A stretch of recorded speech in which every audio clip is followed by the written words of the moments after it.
Assalamualaikum warahmatullahi wabarakatuh. Hello everyone, how is your fasting today? I hope everything runs well. First of all, let's thanks to Allah subhanahu wa ta'ala who has given us blessed and mercy so that we can make our class today although via online. Salawat and salam also delivered to our beloved Prophet Muhammad sallallahu alaihi wasallam who has guided us from the darkness to the brightness. The Honorable Mr. Umar Abdullah Ph.D. as our lecturer in English Language Teaching Management subject and all of my beloved friends. I would like to say stay safe and stay healthy everyone. Today we would like to discuss about staff development. But before that, allow us to introduce ourselves. We are from Group 6 as the last presenters of this course, and my name is Nurul Maskana and my partners are Muhammad Rafi Alintiyu, Oki Dayansyah,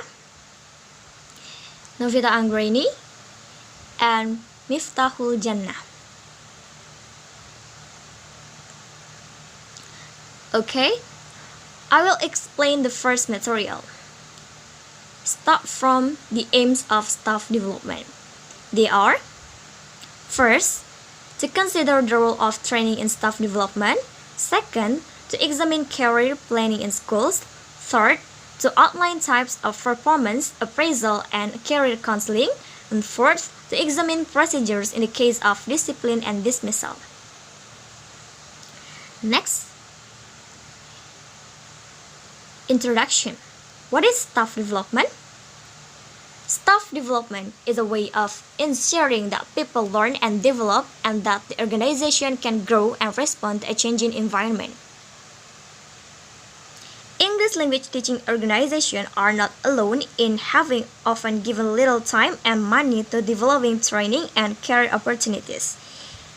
Everyone, principals, directors of studies, teachers, and administrative staff should see that one of their major responsibilities is the growth and development of all people within the organization. Next, training.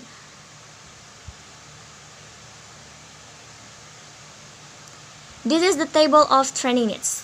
We have staff category, types of training, and source of information. First one is new staff can use induction training, and source of information can get from job description and person specification, and newly promoted staff can use skills training.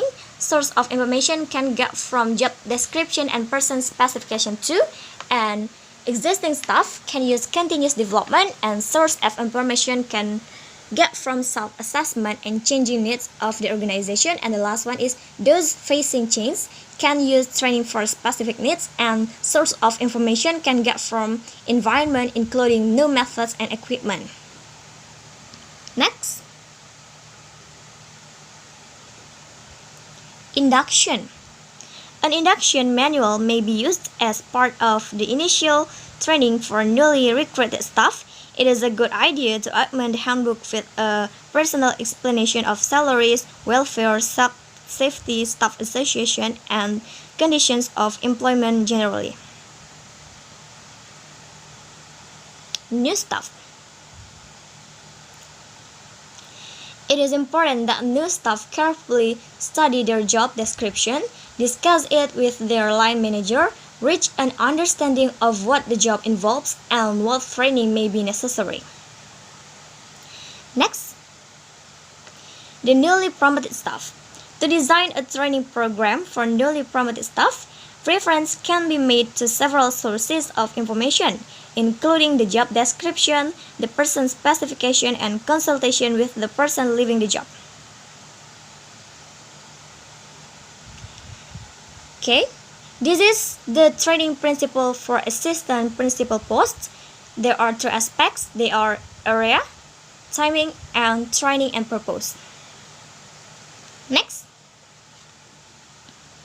this is the summary of training needs.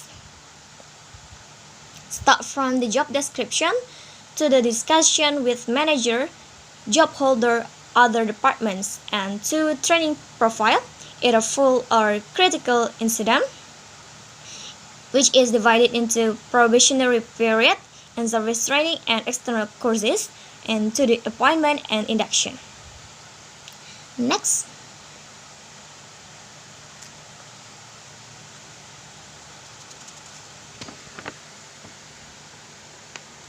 existing staff and changing environment.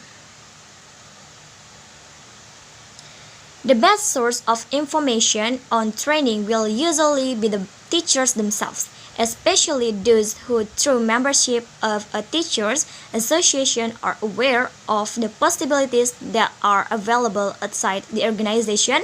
It hardly needs to be said that what is true for teachers will also be true for all members of the organization, administrative as well as academic. Okay, that's all from me. Thank you very much for your good attention. Rafi will explain the next material. Hello, I'm Muhammad Rafi Alintio. Okay, now we will talk about performance reviews. Performance reviews is a method for evaluating team members or employees. Usually done regularly. If the result of the performance review are good, there may be a reward that will be received, but if the result of the performance review are not good, there will be an evaluations. So performance review is the core of good management if done well. And next, reason for reviews.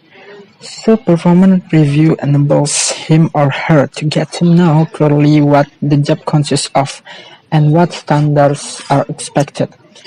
It's a change for help, the latter perhaps, as has been seen in terms of training, change procedures, or even unaltered job descriptions to ensure a greater use of potential. As such, a review factors in the job that appear to be hindering performance can be identified and talked through with the principal or director of studies. The manager concerned should see a performance review as a way of encouraging staff and giving feedback on the work undertaken. So it can improve communications. Like mentioned before, performance reviews are a great way to get feedback from your employees or your staff. They allow for recognitions when it deserved and can setting career goals. And then the form of reviews.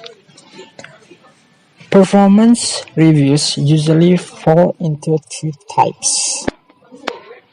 Number one is comparative reviews. Comparative reviews are typically more difficult to write. Instead of sizing the merits of one item, you're evaluating the details of two or more, pitting their qualities both with industry expectations and against one another. In this form of review, the performance of the employees relative to each other is measured. Thus, the teachers on the establishment could be put in order from strongest to weakest to decide on a number of performance levels, each of which will contain a predefined percentage of the staff. And the weakness of this form of assessment is that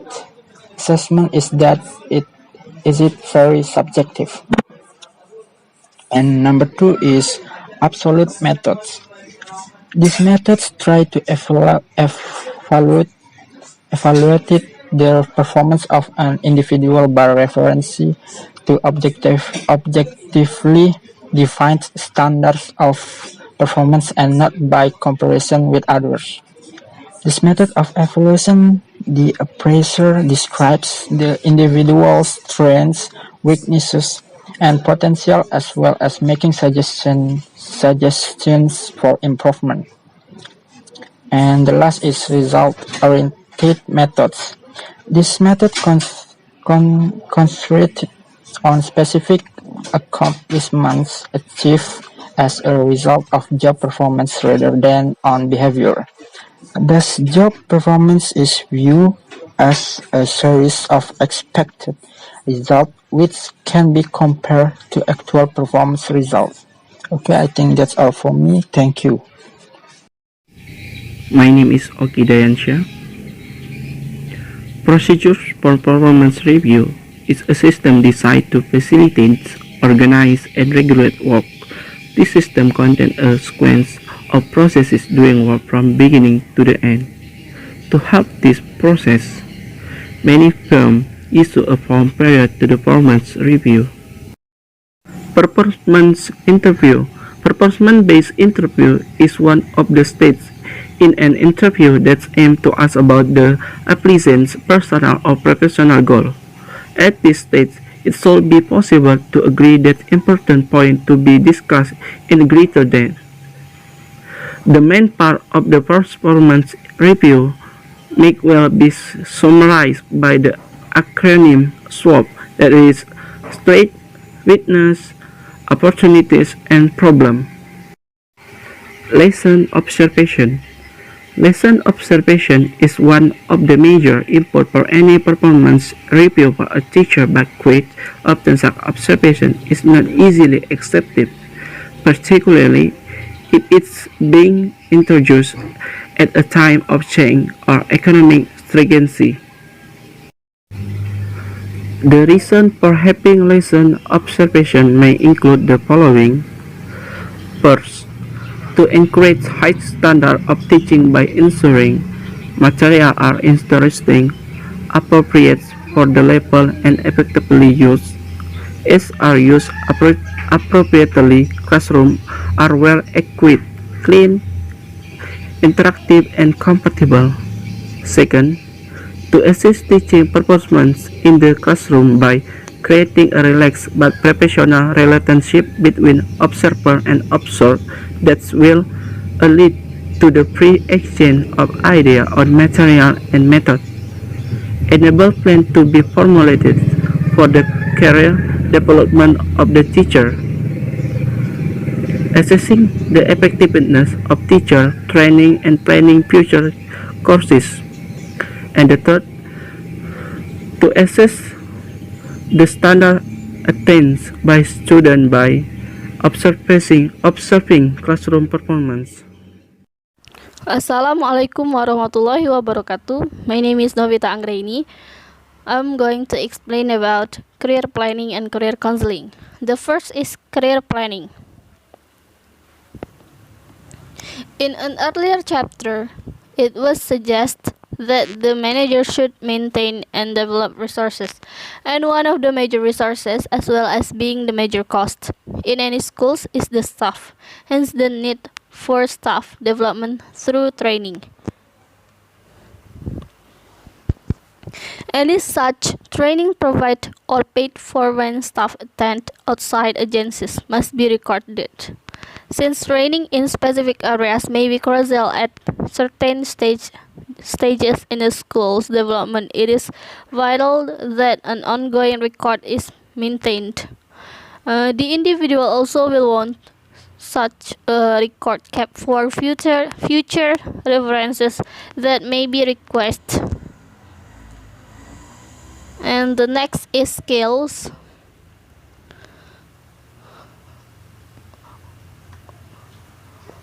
The problem with salary skills revolve around the elements to be taken into account should promotion be related to performance, length of time in the job, qualification, or experience.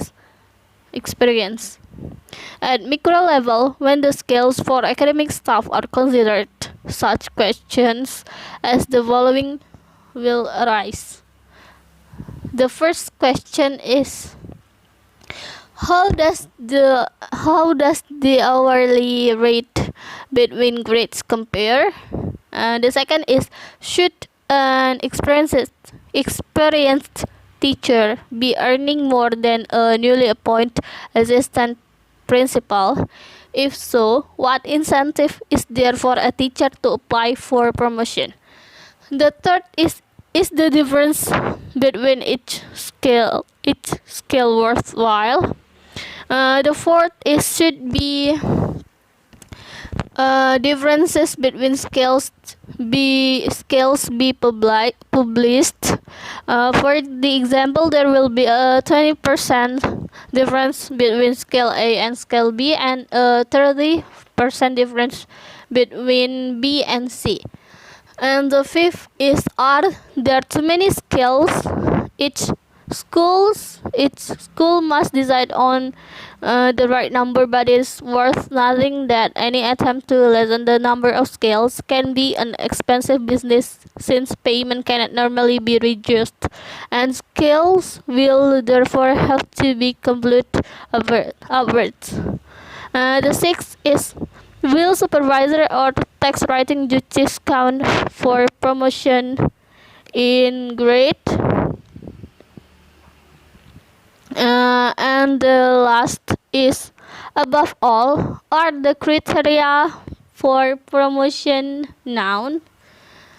Each school will have different requirements as to the number of grades and the differential.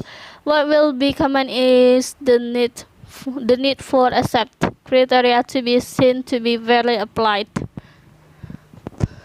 And the next is criteria for promotion. One approach widely used in schools is to base promotion on a combination of the following factors. The first factors is length of time working in school. The second is qualification. The third is performance in school based on classroom observation and other factors. Whatever criteria are selected for promotion, staff should be involved in establishing the parameters and should be informed of their existence. In addition, opportunities should be offered for discussion with management as to why promotion has or has not been awarded.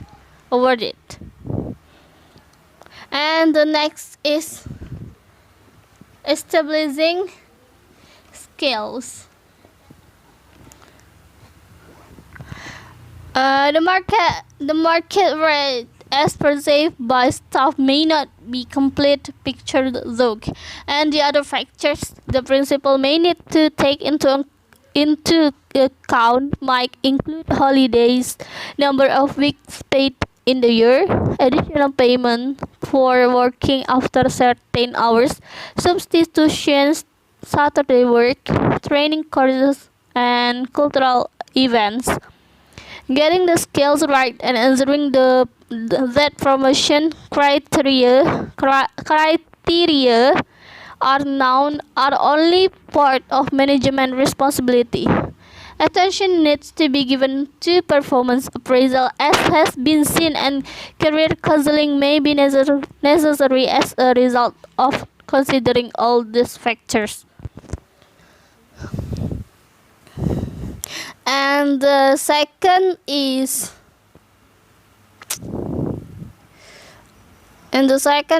career counseling. A caring organization concerted to extract the full potential of its employees will therefore try to ensure that career counseling happens on a regular basis. Although much of this will be done on an informal basis, there must also be a place for regular, more formal reviews and discussion on promotion aspects, given the often limited promotion possibilities within schools. Principals may well choose to put performance and career reviews together. I think that's my explanation. The next explanation will be explained by Miftah. Assalamualaikum warahmatullahi wabarakatuh. My name is Miftah Jana from Group 6, and I would like to explain about discipline and dismissal. Discipline.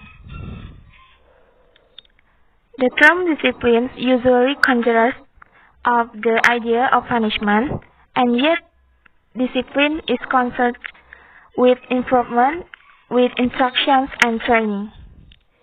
It is for this reason that it has to be considered in the context of performance reviews, since some form of disciplinary actions may be necessary when a gap is opened up between required conduct or performance in a job and actual behavior.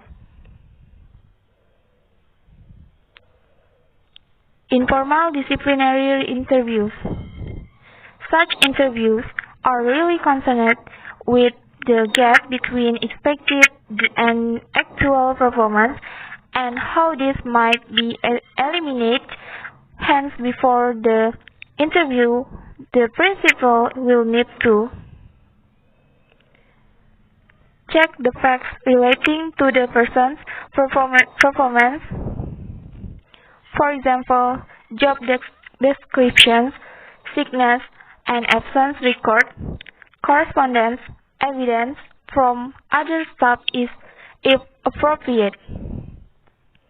And the second, check the facts relating to the school.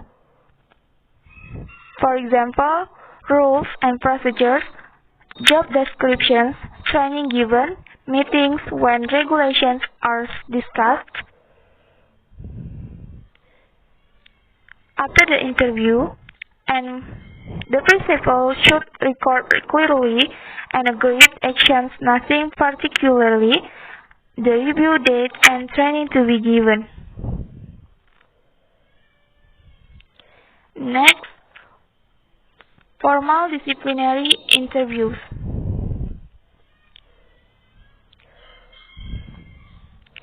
Very reasonable just are the watchwords in such case, and procedures for discipline and dismissal should be written down in accordance with local labor law and circulate among members of staff.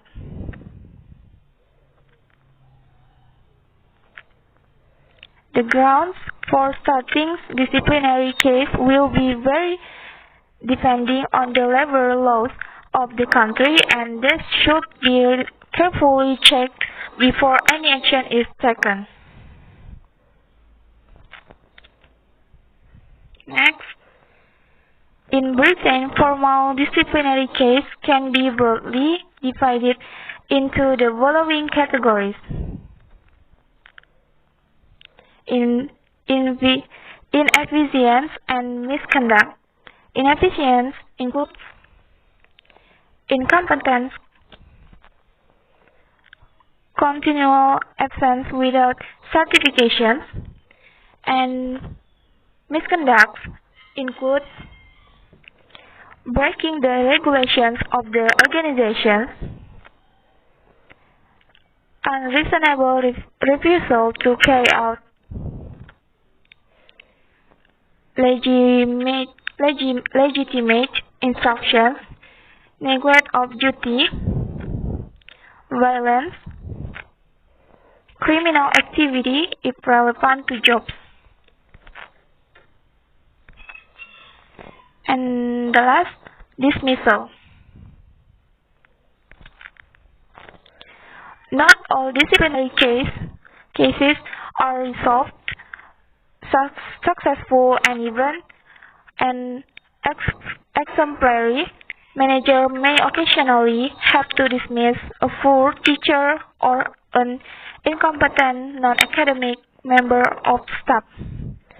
There may also be times when a construction is straight means that staff have to be asked to leave who would not normally be considered as discipline cases.